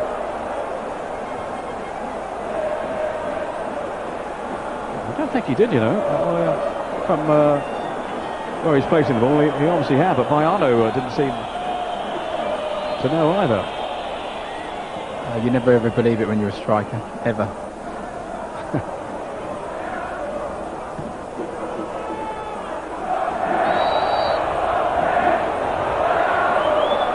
Free kick to Fiorentina. Just to remind you, Milan are still leading Piacenza by 2-0. Milan the leaders jointly with Parma. Robbiati, it'll fall for Baiano. Trying to wriggle his way through, maybe wanted 1 touch too many. Out comes Zanetti. It's now 3-0, I'm told, by the way. Milan. Maldini has added another goal there, so they're well in charge against Piacenza. And Lazio are still a goal down to Vicenza. It's been a long time since Vicenza lost at home. Maini gave them the lead 5 minutes before half-time. Milan on Parma on 21, remember, before the start of the weekend games. Lazio 2 points behind, and then Fiorentina in 4th place on 18, 3 behind Milan and Parma.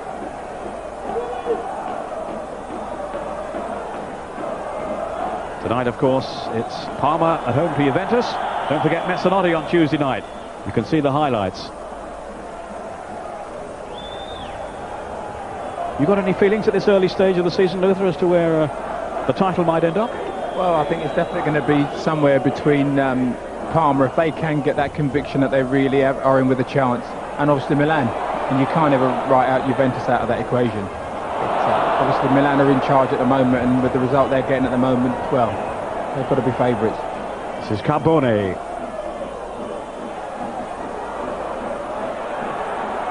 Belcomi has stayed down, so there are problems for Inter here now with him out of position. Rui Costa. Oh, great pass, Padalino! Such vision again from Rui Costa. Well, it's a corner, and Inter's defence was all over the place there. I think they were appealing for offside as it was slotted through by Rui Costa. It was a wonderful pass. Yeah, it was an absolutely super pass, and very disappointing that not ending in the back of the net.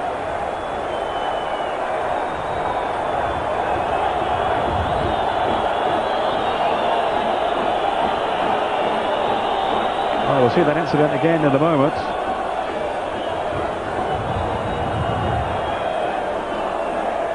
And certainly credit the goalkeeper with the save too, to keep Inter in the match. That's Bergamy who's down injured.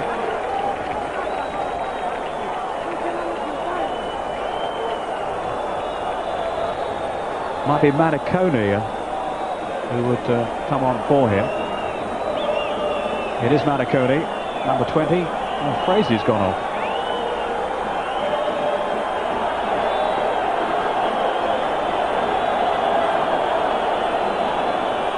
Now they'll have to take this again. Robiati with the corner. Inter just about hanging in there.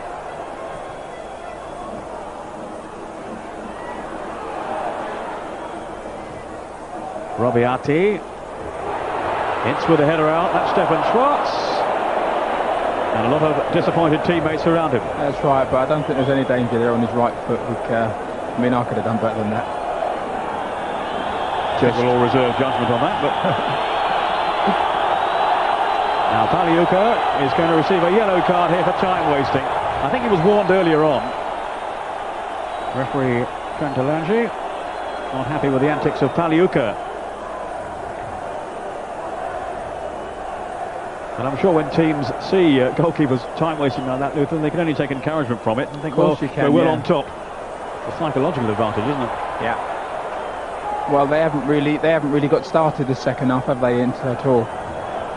Now getting that goal against them, they've really got to get themselves together and start to play again.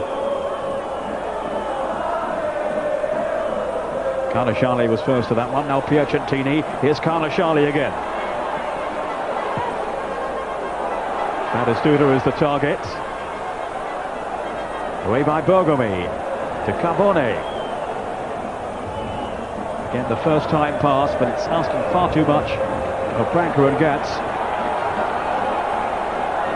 Serena. Rui Costa intelligently back into his path. Serena. Rui Costa again. Baiano and Batistuta waiting in the middle. That's Festa with a header out. Now Paul Ince. Carbone. Manicone. On by Ince. The Schwartz has it back for Fiorentina now. Piacentini. I think Rui Costa was on his way back, but Baiano was onside. The cross towards Batistuta. A full stretch. Full stretch, very unlucky not to get out of that one. But they've got to keep the ball in, so they're giving the ball away far too easily, and they're going to get punished for it. They've got to start making a few passes, keep the ball a little while, making Fiorentina get a bit anxious and wanting to win the ball back. Well, they've really got into their stride in the second half, Fiorentina, after a tentative first few minutes, when you felt Inter were really still in charge. Now the initiative has been prized away from them. And Paliuca, much the busier goalkeeper in the second period. You have to be careful here, having been booked already. More time-wasting tactics.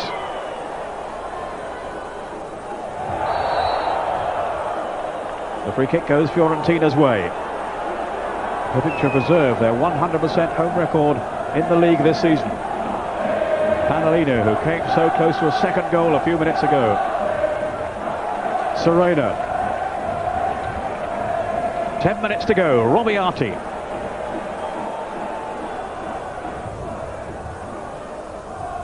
Rui Costa. Easily deceiving Manicone. But he stuck to his task well then to Manicone to win it back again. Carbone in some space over on that right side. Gantz and Branca through the forward channels, but a total breakdown in communication there. They've lost their way now, Inter. They really have. I mean, ever since Roberto Carlos went off, they've really not contributed very much to the game whatsoever. Baiano's pass, Serena. And all the way back to Amoruso. This is Schwartz. Stabbed on for Karnashali. Rui Costa. Cleverly done. Robiati now.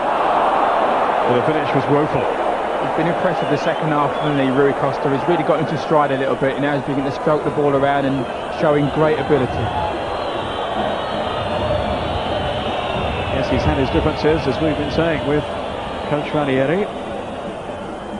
He remains an outstanding player, as I'm sure we're going to see in the European Championship finals. On by Rui Costa now. Always the cue for him to make a mistake. There's Maniconi. Zanetti, who's had a quiet game, really. Serena just kept it in. Carbone, who brings him down.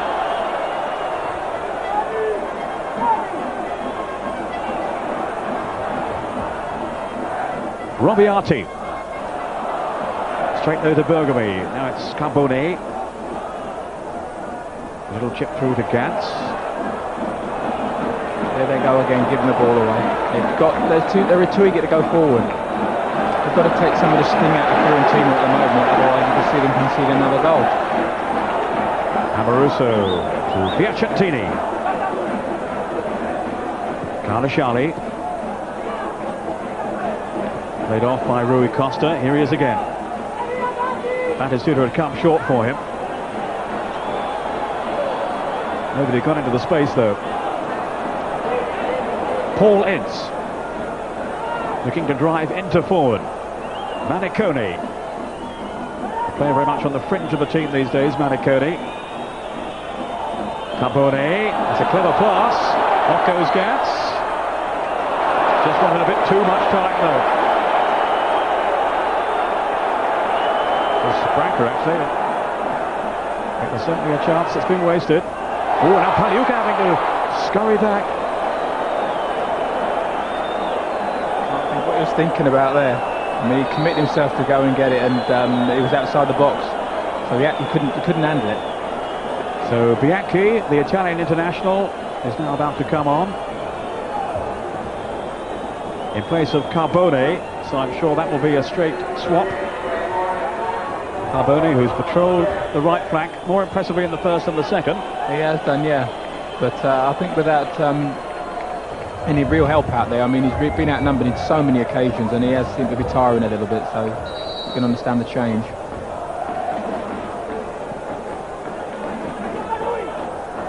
Bianchi, who was for a long time regarded as one of the top players, the top wide players in the Italian game, until he had a long-term injury. And he's never really been quite the same player since. Always a favourite though of Arrigo Sacchi during his peak period.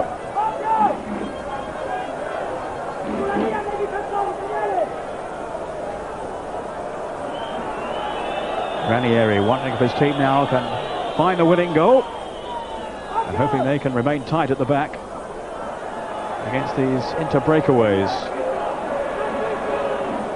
Well, they haven't been as dangerous in the second half on the counter-attack, Inter. Fiorentina always looking the more likely scorers. Serena. This is Piacentini. Now Baiano. Twisting and turning, he's got through too. Rui Costa was with him. Baiano's shot! And it flashed wide of goal. A lovely footwork there, working himself to position, and a fine shot at the end of it. But Pagliuca knew it was safe. Good feet from Baiano, and the shot, well, it was only a whisker away.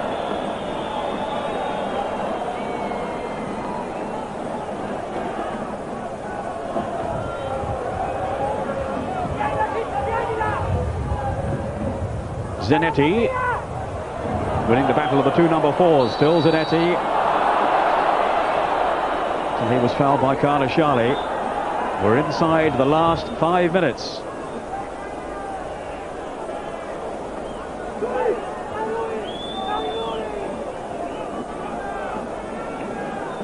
So a chance here then for Inter.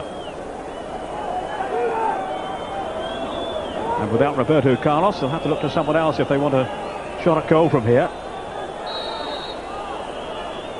Maniconi to Pedroni. Branca in the middle. Out comes Toldo. Didn't really get a clean fist on it. Carnashali. Iano's pass. Batistuta. And had Pagliuca rushing out of his goal. Now he'll have to scamper back. Rui Costa and Batistuta. And there's an injury first before we can continue.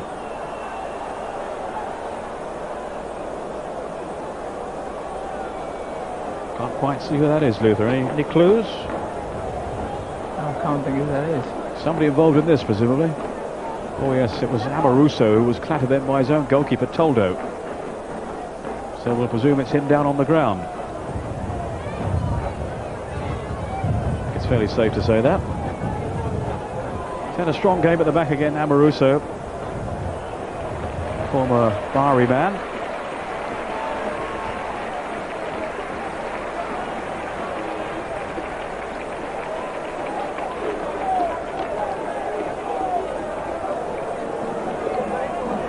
Doesn't quite know where he is. I don't think he does, no.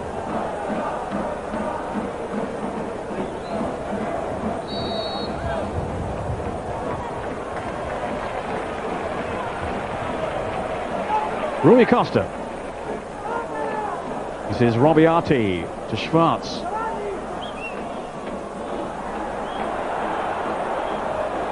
Piacentini. 3 minutes to go. Rui Costa to Robiati. Inter with everybody back behind the ball. On by Baiano. It was a marvellous pass. Serena. Serena again. Robiati. A moment to say with them from Baiano. Isn't it a wonderful little reverse pass in there? Here's Amoruso. Rui Costa deserved a goal, that last move. Simply for the brilliance of the through pass from Baiano. Still Rui Costa trying to set something up again. Faced by a wall, a posse of Inter defenders. Finally away. Branca. Ince. This is Paganin. Now Zanetti.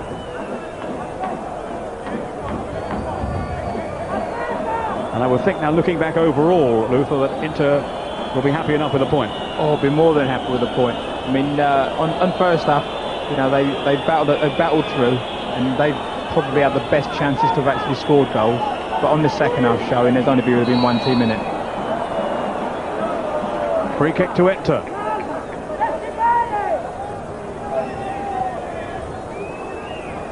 Batistuta was the culprit for his rugged challenge on Padroni. Now it's Zanetti.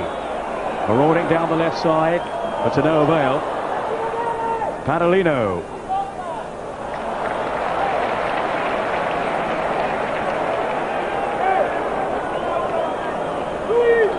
Padalino. Time almost running out now for Fiorentina. This is where it looks as if Inter really should be working out to keep the ball in this half of the pitch, because they've been under so much pressure and they've let them get out of it too easily again. Well, it's looking as if they're going to drop points at home for the first time this season, Fiorentina, unless they can snatch something here right at the last. Baiano hints to bring it away, but not too far. Robiati, Batistuta, he could be in here. Still Batistuta! An amazing miss by Batistuta. He cannot believe it. I think we can say he's had a mixed day today. I mean, absolutely superb header, but and that's with the second chance he's had where he could have really sealed the game for him. Well, that's two opportunities he's had now today that he would normally tuck away without giving it a second thought. Inter survive. Profligate finishing from, of all people, Gabriel Batistuta. And they'll be talking about that one long after this game has finished. We're into injury time. Fiorentina 1, Inter 1. Padalino. Now Carnashali. There will be some time to be added on, but not too much, I would think.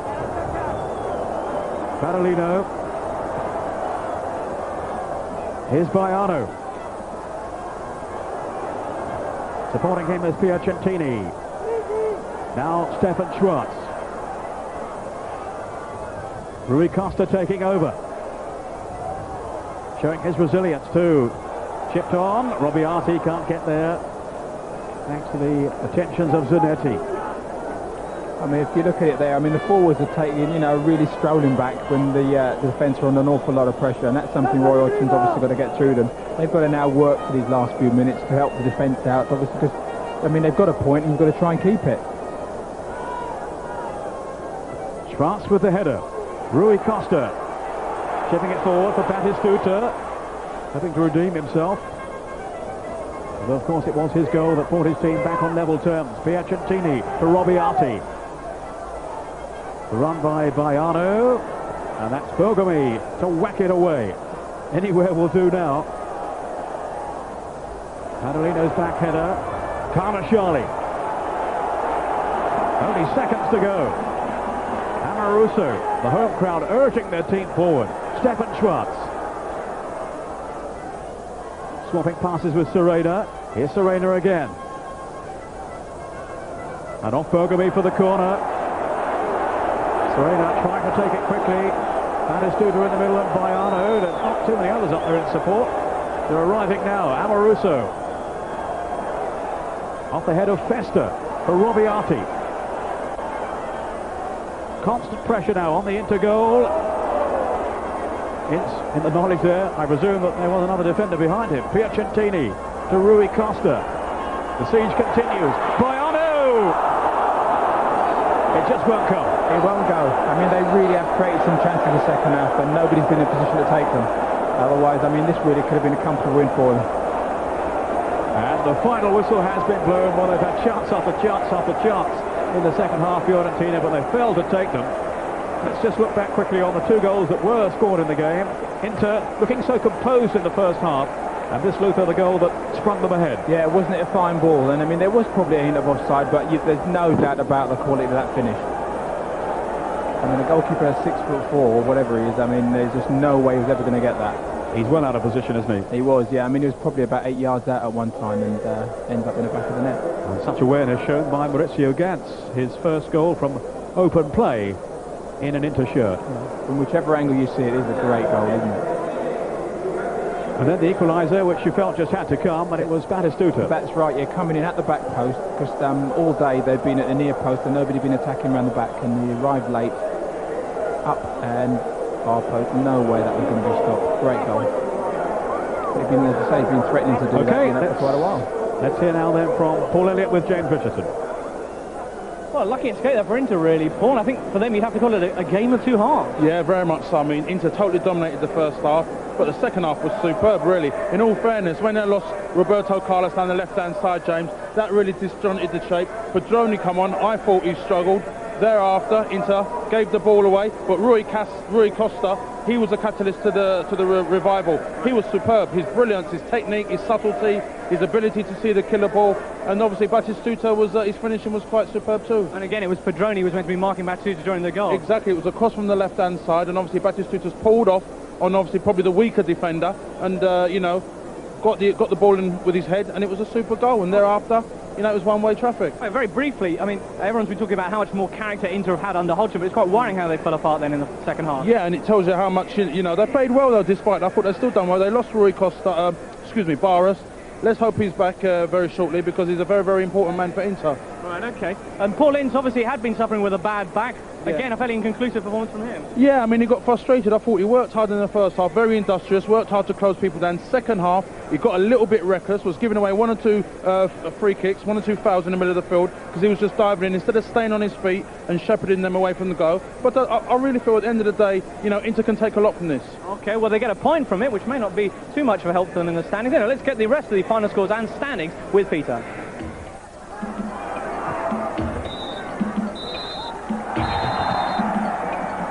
Yes, the results just reaching me now. Cagliari have beaten Napoli by 2-0. Furicano and the Uruguayan O'Neill on his debut. In injury time too, that one. Cremonese have beaten Padova by 2-1. Aloisi, that was his first appearance in Serie A. And Maspero for Cremonese. Padova's reply from Gianpietro. Milan have beaten Piacenza by 3-0. Savicevic, Panucci and Maldini. Roma 2, Bari 1, that's Fonseca and Totti for Roma, and for Bari, Pedone right at the end. Sampdoria, they've beaten Udinese by 1-0. Mihailovic, again in the 89th minute. Torino have lost at home to Atalanta by 1-0. Fortunato got the winner there in the 25th minute. And Vicenza 1, Lazio 0, so defeat for Lazio this afternoon. Maini with the all-important goal 5 minutes before half-time. Parma, of course, playing Juventus tonight, but for the moment, let's take a check then on the top of the table. As it stands after this afternoon's games, Milan the leaders, clear now of Parma then by 3 points. Lazio joined on 19 by Fiorentina, and also Atalanta are out there in 5th place. Juventus and Napoli on 17, then come Roma and Vicenza on 16. That's it from myself, Peter Brackley, and Luther Blissett. It's all yours, James. Thanks again, Peter. Well, Fiorentina thus 4th now in the table. They still are not far off the pace. I mean, do they merit this position? Well, James, I like their all-out attacking style. It's cavalier, but they're unpredictable. They'll win games, they'll lose games, they'll score goals, they'll give goals away. But it's super for the Italian game. Right, okay, well, I hope you enjoyed yourself this afternoon, Paul. Thanks very much for joining us. Always a pleasure. Buongiorno. Excellent news. Arrivederci. Okay, we will be back on Tuesday evening, of course, martedì sera, as Paul would put it, with, of course, Parma against Juventus in our Mezzanotte extravaganza around about midnight. Try and tune in for that. Then on Saturday morning, I'll be back on Pink and Perky and everything else with all the newspapers from the week, all the goals from the week, and probably some interview with a top Serie A star as well. Then on Sunday, Football Italia returns at 1:15 as ever with a very, very big match indeed. The leaders Milan visiting Lazio at the Stadio Olimpico down in Rome. Should be a cracker that. Join us for that. For now, though, we leave you, naturally enough, with the 2 goals.